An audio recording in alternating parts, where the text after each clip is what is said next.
मालेगाव तालुक्यातील लखाने या गावावर जी चाचणपडा वस्ती आहे, या वस्तीवर राहणाऱ्या आदिवासी बांधवांना दमदाटी करणाऱ्या व अन्याय करणाऱ्यांना धडा शिकवल्याशिवाय राहणार नाही, असा इशारा शेखरदादा पगार यांनी दिला.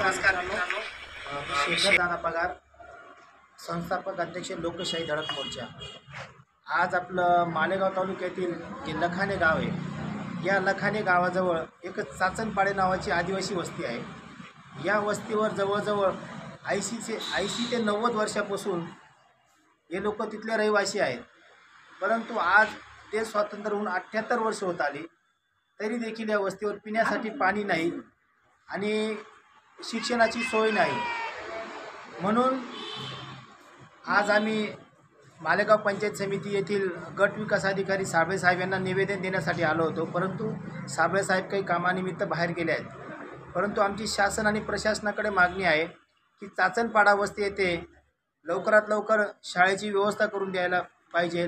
त्याच्यानंतर यांना पिण्यासाठी स्वच्छ पाण्याची व्यवस्था करून दिली पाहिजे.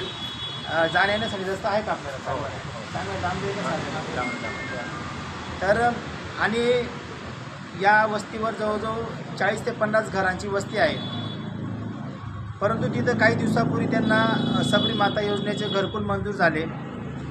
आज त्यांचे पहिले चेकही पडाले, परंतु जे पुढचे चेक असतील किंवा पुढचं जे काम असेल त्याला कुठलाही अडथळा न देता यांना ते संपूर्ण बांधकाम पूर्ण करून देण्यात यावे आणि त्यांचे जे चेक असतील ते पुढील चेक त्यांना सुरळीतपणे देण्यात यावं, अशी आमची लोकशाही धडक मोर्चाच्या वतीने मागणी आहे.